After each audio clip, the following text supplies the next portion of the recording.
la mère des loups.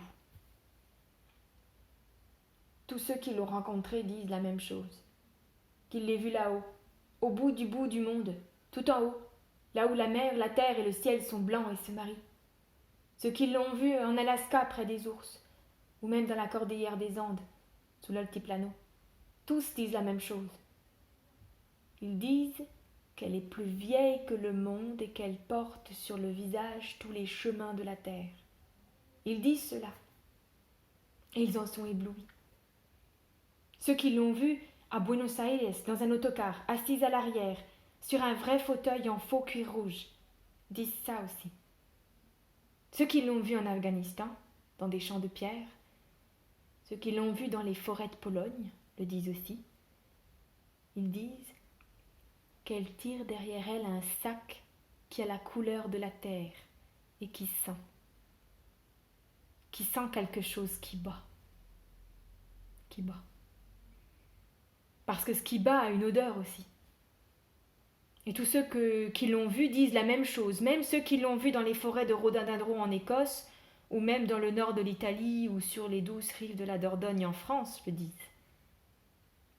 Ils disent qu'elle est vieille, qu'elle tire un sac, qu'elle n'a pas d'âge, mais qu'elle marche droit.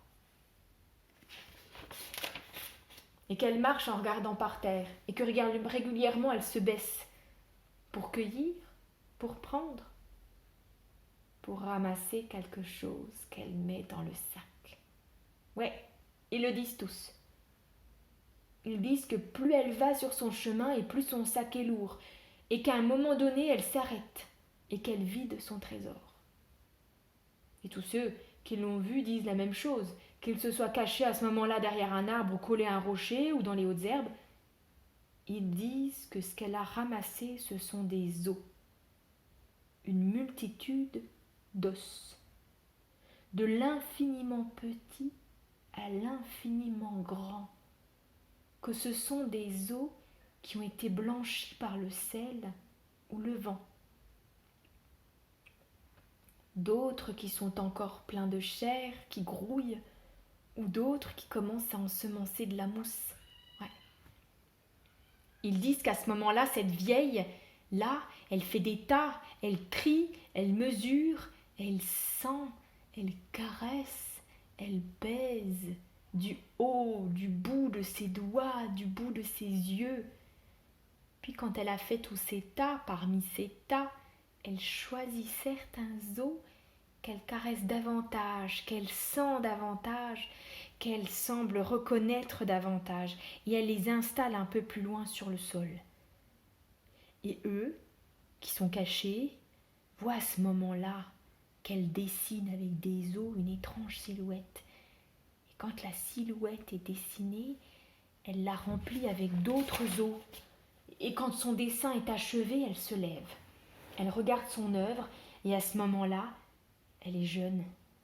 Jeune comme le vent qui passe quand elle a fini cela. Elle fait un tour sur elle-même, comme si elle allait chercher au creux d'elle quelque chose d'essentiel, quelque chose à réveiller, quelque chose à faire sortir, et elle sourit. Elle les voit à ce moment-là, cachés derrière l'arbre, cachés derrière le rocher, à plat ventre dans les hautes herbes. Elle leur sourit aussi. Puis elle se ramasse. Elle s'accroupit devant cet étrange squelette qu'elle a formé. Elle tend les mains au-dessus, elle ferme les yeux et là, de son ventre, de sa gorge, sort un chant. C'est un chant étrange, c'est un chant qui n'a pas de notes, c'est un chant qui n'a pas de musique, c'est un chant qui n'a pas de paroles, mais ce chant-là fait naître de la chair autour des os.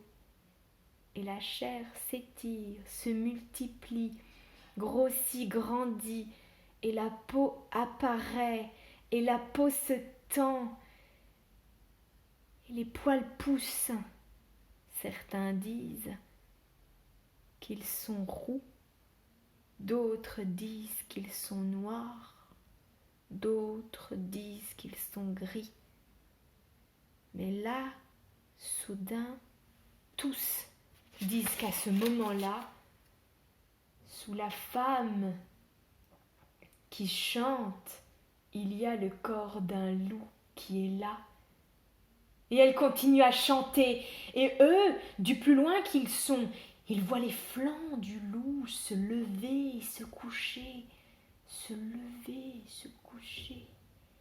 Et ils sont retenus à l'arbre pour ne pas tomber, et ils se retiennent au rocher pour ne pas glisser, parce que tout à coup, ils disent qu'ils ont vu à ce moment-là les yeux du loup s'ouvrir, et que la première image de la vie que le loup a vue, c'est celle d'une vieille femme accroupie au-dessus de lui, qui tend les bras et qui chante, les yeux fermés, un chant qui n'a ni musique, ni notes, ni paroles. Il reste là un long moment, et puis, comme pour ne pas la déranger, pour ne pas l'effaroucher, il se retire peu à peu. Il s'installe pas très loin d'elle.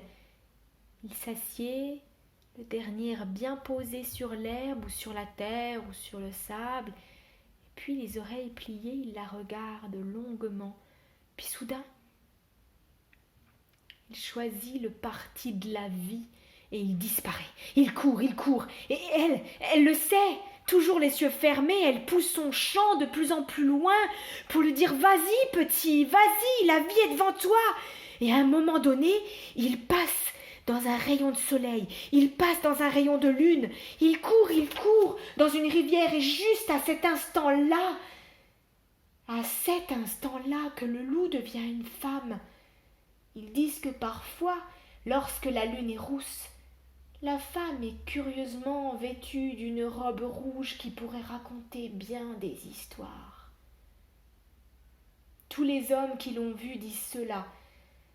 Et ce qui est étrange dans cette histoire-là, c'est qu'ils terminent toujours le récit de la même manière. Ils disent « J'ai croisé la mer de la route. J'ai croisé la route de la mer des loups. Dieu que la vie est bonne. »